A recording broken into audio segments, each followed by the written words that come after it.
Pung that are very misunderstood as not having a particular handset effect. My personal opinion is because a lot of the spiral is taking out, so the similarities to Wing Chun, Jing, Agua, as well as Karate, White Crane, are taken away by the 24 form and a lot of the derivatives. So when you see something that looks like a ward-off technique like this, and then you see this, you really don't see anything that tells you what to do. When you see the older forms or combined modern form, you'll start to see there's actual shapes, okay? There's actual shapes that would bring you back into the original intent. So our ward-off, a lot of our form added things like white snake's fixed tongue or the tonsal looking posture back into the form that was removed. And things like that need to be seen, because even if you do classical form or modern form, a lot of the teaching now has removed the spirals, removed the intermediary connecting steps that binds the systems, that make the systems work. So Wing Chun, for instance, a lot of the schools, they don't understand what Peng is and why it should be in all these styles, in all the internal styles.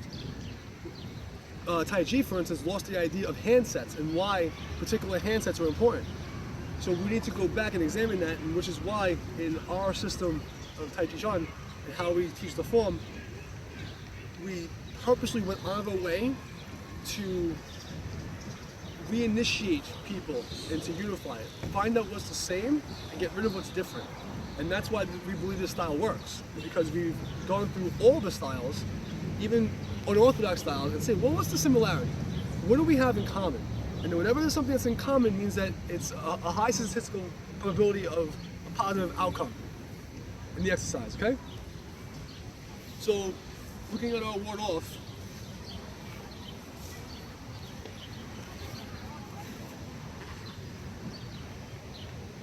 okay?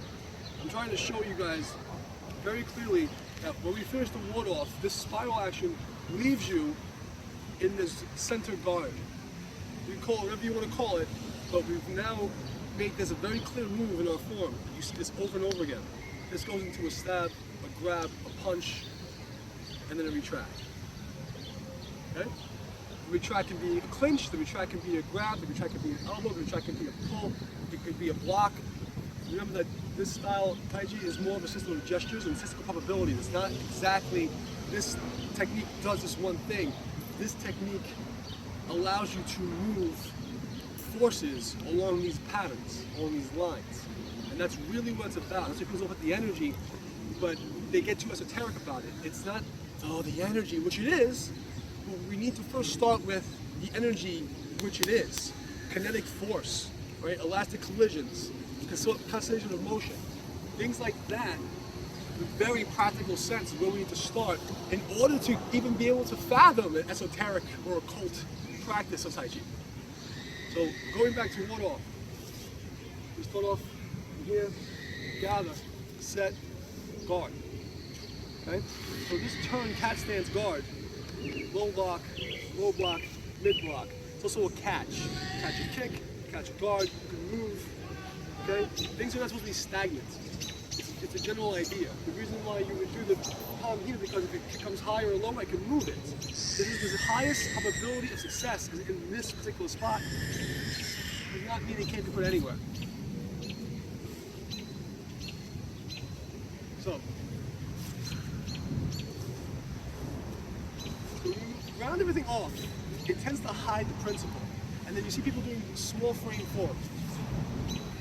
What we teach first is the middle frame. The reason why I decided to teach the middle frame form is because the small frame form hides too much from the practitioner, and it's too difficult to make such fine motor movements for someone who doesn't practice. The large frame form is too difficult, strenuous exercise for a beginner because they can't hold the stance, and when you're sitting there trying your hardest to stand up, you cannot be thinking about technique, theory, application. So the middle frame gives you enough of a workout, teaching you the intricacies without strenuous too much that you can't actually practice. Okay? So small frame regards to one shoulder width. Small frame is whenever the technique is less than a shoulder width. Okay? small frame also should be from up above the dantian to below the throat. Generally, in my understanding of how it should be taught as a practice. Could you move things anywhere you want? Yes, but we're talking about probabilities. So if you're teaching a small frame form, things that look like this, you don't understand that it really looks like this, right? It's actually in your body, you're doing this humongous lift stab. There's a lot of twisting and rolling and things that are happening inside the body that you can't see when you see this small frame form, which is why I believe that the CMC Chen Man Ching form is a hindrance to people learning. Because while it's good for the average person who is doing nothing, I never see those people who practice that form only ever do anything of note, in the sense that makes you like, wow. You have some of the people, you know, like his direct students who are known as Grand Masters, who are able to do a lot of, like, you know, the tricks and stuff like that, but outside of that realm of Tai Chi, that doesn't apply to their life. They walk bad, they don't stand up properly, I never see them running, I don't see them lifting things, I don't see them do anything. They do that one thing. They do one thing pretty well. But that's out of balance. That's double heavy and double light. So what we want to do is find the balance of the extremes and start with the middle game, the middle form, the middle everything. Start there. As you get good at that, we suggest you go from middle frame to large frame. After the middle large frame, go to the small frame. Because then it'll already be there for you. You're just abbreviating. It's kind of like saying, hello, good day, and then breaking it down to, yo, what's up? It has the same point across, but you really should learn how to say hello and good day before you start to say, yo, what's up? Does that make sense? Okay. So, Peng when you are talking about these 8 energies, for a beginner to understand the energies as these abstracts is the main issue. You need the hand sense. You need to have a large enough frame that the body understands the movement, and you need to have something that they can self-correct on. A form that's this big cannot be self-corrective because there's no distribution of the balance. You don't actually get to do anything. Alright, so stick with the middle frame form and go with the most practical, simple explanation. Beginning of the form, Peng Ru Jian.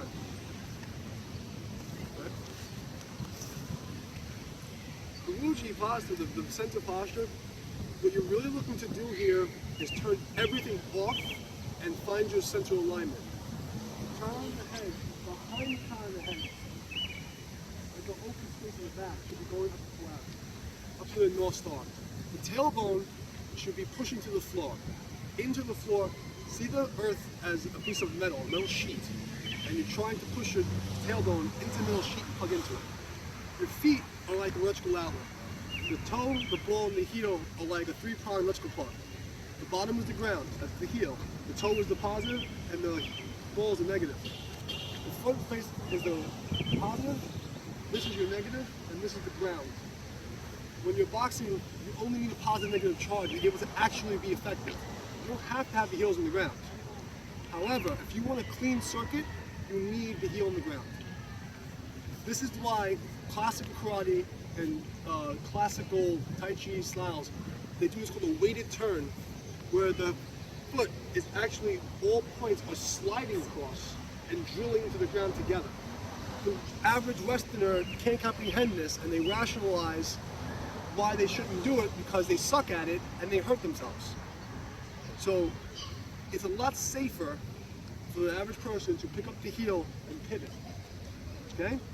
However, I encourage people to learn how to do it the right way the first time, practice the right way, drill it the right way, and get the better result.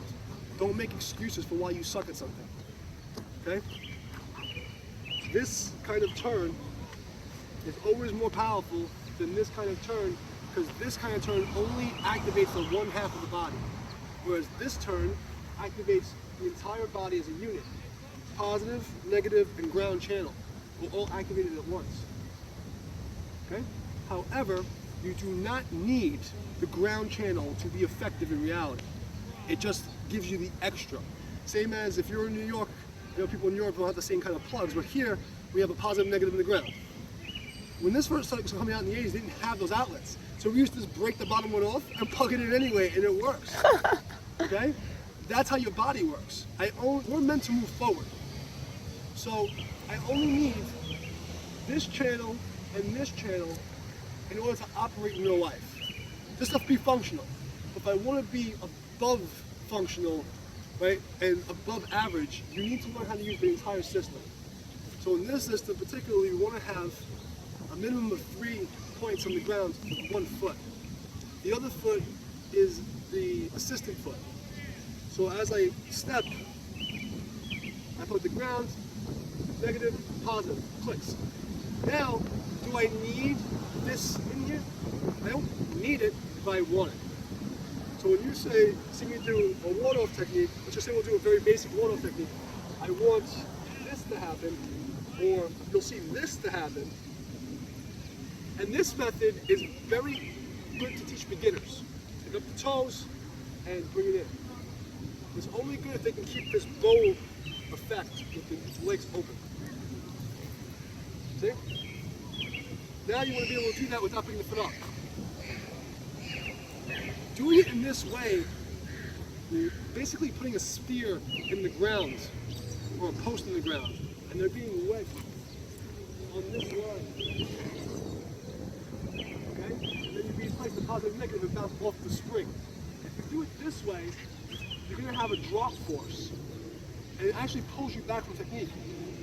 It's not bad, it's just not efficient if you're trying to get power from certain techniques. For instance, the first finger is the inside channel.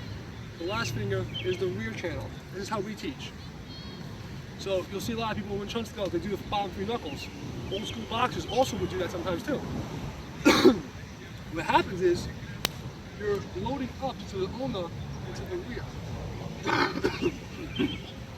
Karate, a lot of modern styles, you use these 2 knuckles. As you can see, I've destroyed these. This is coming from the front channel. So when I throw a punch from here, you'll see a lot of these styles got rid of this heel because they feel that they're not using the rear anyway. So they just do this. Okay? Now you see, I accidentally started to try to channel the rear, put my pinky toe down, and wanted to sit down because I'm so used to it. But generally you'll see this. Because they're trying to route this way to this leg. They're not trying to route this way to this leg or flush across the entire surface to create a 3-dimensional strike rather than a 2-dimensional strike. Okay? So again, going back to the positive negative ground. Now we have that, let's go back to Uji. Put the feet down, put your hands on your knees. Bring your body slightly forward, as if you're going to do a deadlift. Okay? You're going to lean forward on the feet. I want you to do this wrong. The reason why is I want you to feel what it's like to sit and push your head over your butt and leave these muscles loose. It's very important. Okay? You're going to lean forward, weight the toes, nose slightly past the knees behind the toes. And now I want you to walk yourself up. And we're going to leave this flat as possible.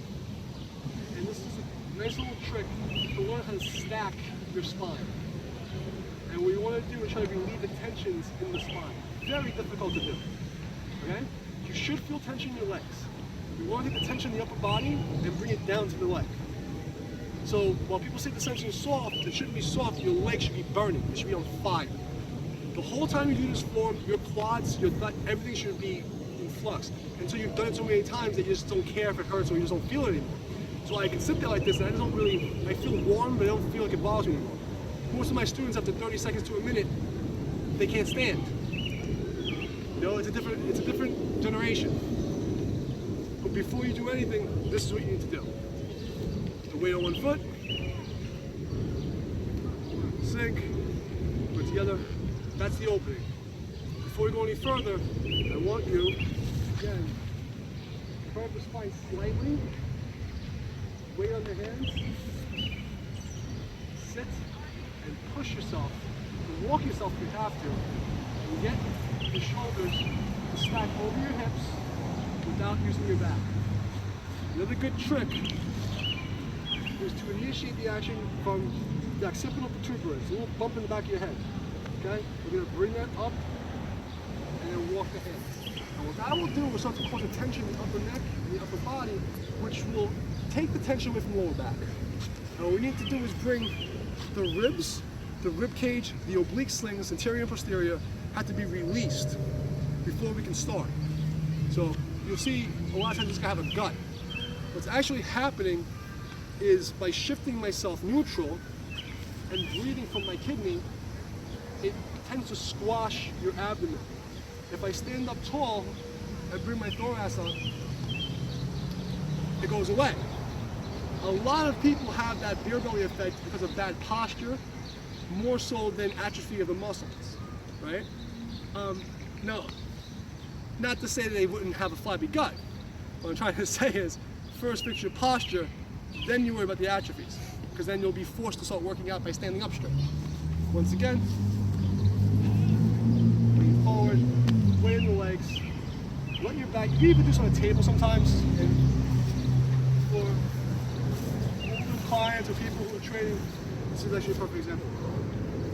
I'll have them lean forward, okay, and then walk feet up, with the knees bent, feet flat, and then stack. So what I'm trying to do is turn these muscles off. Okay? You should have 360 movement of your hip joints with no interference from anywhere else. You see what the Ming men, or I say the thoracic lumbar junction, where that thoracic spine, lumbar spine meet, is really what we're looking for. Right behind the belly button, directly to the side. We want to find a way to free that up before we start the form.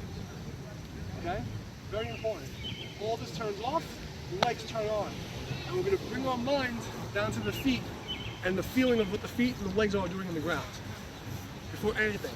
So, yes, there's more advanced practices for like esoteric practice, for martial arts practice, but for the average population in 2017, you don't need any more than this, because this is where everyone's going wrong. You need to learn how to put the weight of the foot flat, connect the ground tails, center your weight, turn off the excess tension, put on the proper tensions, which will be in the quads for the first beginner. Okay? Settle the head, and now we're stacked. Now you can start. Very important to not bring false tension into the practice. This goes back into where people say you shouldn't do weightlifting. That's a complete lie. It's another Tai Chi to allow people to be lazy and create these little dogmatic philosophies that allow them to be mediocre. So you can lift weights, you can run, you can do all those things, and that is actually, in my opinion, a prerequisite. You have to do kettlebells, you have to do bodyweight exercise. You shouldn't, in my opinion, do weights if you don't know how to do them properly. Same way you shouldn't do Tai Chi if you don't do it properly. Now, Tai Chi should help you make your weightlifting better, and weightlifting should help your Tai Chi. And if you're not understanding that, then you're doing something wrong, because you're not practicing to the extremes. You're not practicing the full yin yang. You're practicing a lot. You're practicing some make-believe land to allow yourself to be mediocre, don't be sloppy and lazy. Right? There's no reason why a 90-year-old man should not be lifting weights, and there's no reason why a 90-year-old man should not be doing Tai Chi and doing them together. They do different things. While Tai Chi can teach you how to use your hinges properly, it's not going to give you the amount of stimulus to cause growth that you need, which is why you have something called a Chinese stone lock. And that's why you had something called iron palm training. And that's why they, in those days though, most of them were farmers or villagers who had to work with their hands. And they were constantly working, they were constantly walking, they were constantly doing something. So the average condition of somebody in the 17 to 1900s was way better than the person in 2000 when you don't do anything. So you've got to understand, in this day and age, it's actually imperative that you do lift weights of some kind. You do some kind of bodyweight training, because you're not getting it anywhere else. You're not farming, you're not lifting, doing manual labor. Most of you are sitting at a desk, right? Even people kids who don't have a job, what are they doing? They're sitting at a desk all day. They don't get to play. They go to school for 10 hours a day. They barely get recess. They barely get anything. They're stuck in these like boxes, and they don't move. So we need to stop this idea that one can go without the other when there's supposed to be two sides of the whole. Okay? Back to the form. open. Drop 3 channels, weight in the quad, stack the side, relax the body, turn off anything I'm not using. Shift the weight. Now later on there's a lot of extra rocking, but for now we're just going to find the channels and shift the weight, stack the bones. Now when we do the opening, we're going to stack the bones, but I'm not going to use my hands on the leg. So I'm just going to put my hands in front of my leg and then start doing the lift. As we do the lift, key rule is to remember that you have a baby floaty on your tummy and a baby floaty on your arms. Once you pressurize the foam and pump, put air in your joints and like a bubble, there's a bubble around the arm and the ring between your kidneys, liver, and spleen. A big bubble, and you do not ever go past that. If someone tries to put your hand on here, the bubble makes your spine move. It makes your hip move. If someone tries to compress you here, it makes you move. There's never a time where you have less than a fist space in your arm or in your hand. I will never have less than a fist space behind you.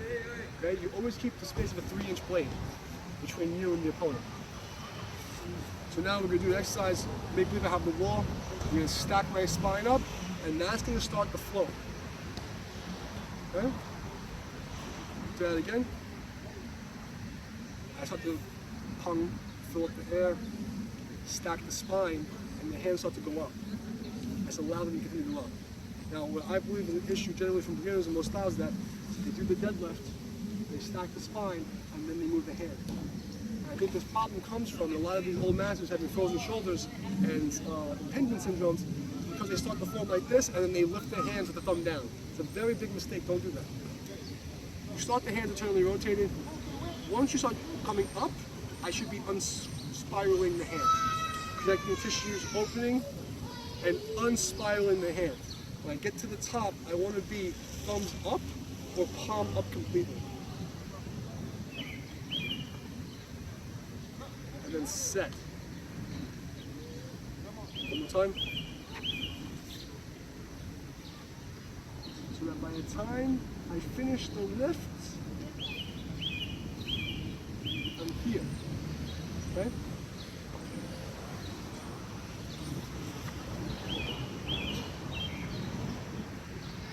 Gather, gather, double ward off. Now, ward off will always be followed by a roll. I don't like roll back because there's no such thing as back in Tai Chi. It's roll away or roll off, not roll back. Because that would always assume something that we don't do, which is move away from the opponent. Once I come up with ward off, I go to roll off. Okay?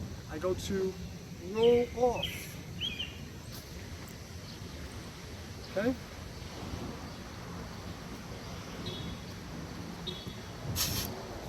So, what you're looking for is a flinch response and what we call a fence in combative. I don't know what you're doing to me. I move to the side. I shift to my base leg, like I'm about to throw a punch. Generally a right hand cross or jab cross. And this little shift is your wedge. I don't know what he's going to do, but high probability, if I put my hands in his face and cover the middle, I have a 50-50 chance of not getting hit, or at least dropping the damage that's done to me. If I can cover my face and cover the line with my hands right in his face. So, step off, lift the hands, double palm, up, stab to the throat of the eyes, spiral in, got roll off. We'll go into applications later, this is enough.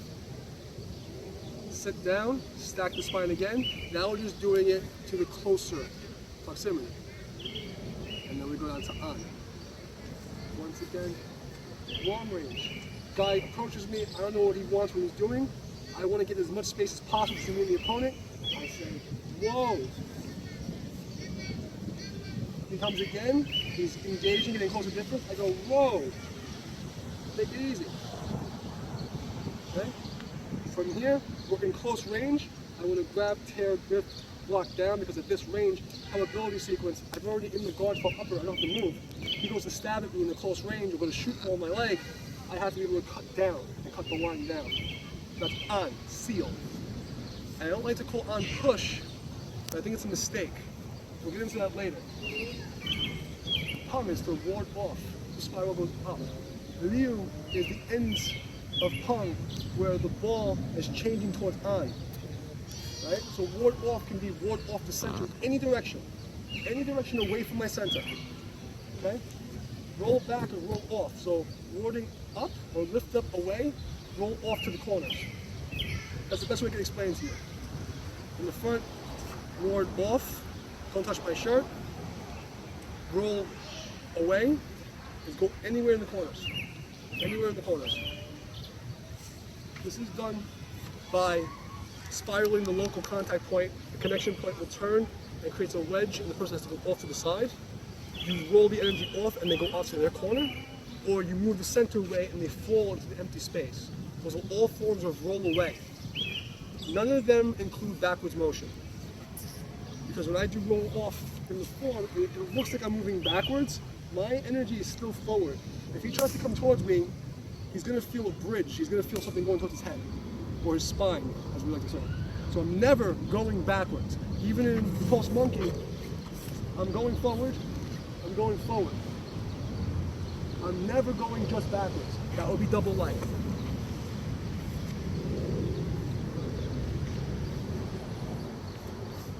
Double ward off number one, double rolling away, ward off, roll away. On. Now in this system, Pung Liu are together, Ji An are together. They always are one and the same. Pung leads me up, but the only place to go after up is back. That was a really big mosquito. I saw him just land on me. That's like the legends, right? Even a fly cannot land on me. It's a big motherfucker. Okay. So, double ward off. Now, the spiral is going this way. The opponent has pressure. And when I start to apply on, the roll away happens. He pushes me, I feel the initiation, I take the weight away, and I start going down. So now I have his force going this way, my force going this way, which creates Liu. This can happen here, this can happen here, it can happen anywhere. G is to squeeze two opposing forces together and bump them together to create a linear pattern. This can happen anywhere. Really, G is the direction, the linear direction that any energy is taking. So I'd rather say that Liu and G are kind of the exact, I don't say opposites, but they're the yin yang within the yin yang, right? Because Liu is not really doing anything linearly, it's offsetting you linearly. Whereas G is squeezing completely, which creates a linear force. Liu is taking away completely and spinning it away completely, which creates another linear force. For instance, someone comes at me with a punch, I catch it with ward off or tansa. As I roll this away, his linear force is directed off a linear axis. So Liu creates another linear pattern by not doing. G takes two circles, ward off and a ward off, or a ward off and on, and you put them together, and those two intersecting patterns create a linear force. So it's the opposite of G's the opposite of Liu, but in respect to that, you really only have Peng on, because you have up and down, and then variations of those energies. So you really want to think of it as Peng and G are the father and the son, and Liu and An would be the mother and the daughter. And that's the best way to explain it. Peng is up and out, right? If you take Peng and mix it with the opposite mother and the father meet, that connection force creates a boy, which is G, right? A linear path. When you take Liu, an empty space of falling away, and you put it together, you have the dropping force, the taking away force. And when I take Peng out of my hands, you get on, okay? When I take Peng out of my hands, you get on, okay? When I take Peng out, you get on. When we look at the form, so you have I'm sorry, G, going to on, you have what? Double ward off, clear chest, right? And then what do? That's literally what's happening. You're just taking the Pung away. And Pung here, I take it away and settle it down. And when I say take it away, I don't mean turn off all Pung. I mean take away my intent to go upward with it. There's always Pung in the body, but I take it away as the primary mover. So this Pung going up, holding my hands up, just says, I'm gonna deflate you. It's like a sigh. And when we talk about the energy in this style, we say that the outside is yawning and the inside is sighing. And the idea is to do that 70% of the time, this is yawning while this is sighing, and 30% of the time, this is sighing while this is yawning. So as we go through the form, this is something you should remember, because you'll see the 5 steps of power that we talk about deal with presenting the 70-30 rule, or the 72-28 rule, for to be specific. Because there's actually something called the rule of 72. Back to the beginning of the form, double ward off, double roll away. Press is already happening because I'm splitting my energy. Double ward off, double roll away. Press is already happening because I'm splitting my energy. On. Now, if you didn't notice, on happened here also because after this move I have to settle.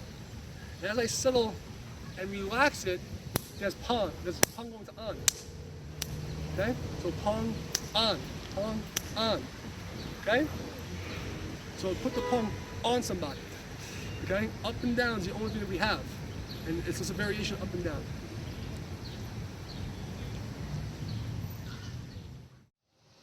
What's up, guys? It's Master D from NYC, and we're here starting with Moving for the People series on YouTube. Check us out every day for a new video. We'll be giving you free lessons, and hopefully guys who have money will pay for it, and the ones who don't, we'll pass it on to the kids. So check us out for more. Subscribe, hit the bell on the bottom, hit the like, buy some t-shirts, buy some other cool stuff, and donate to the cause.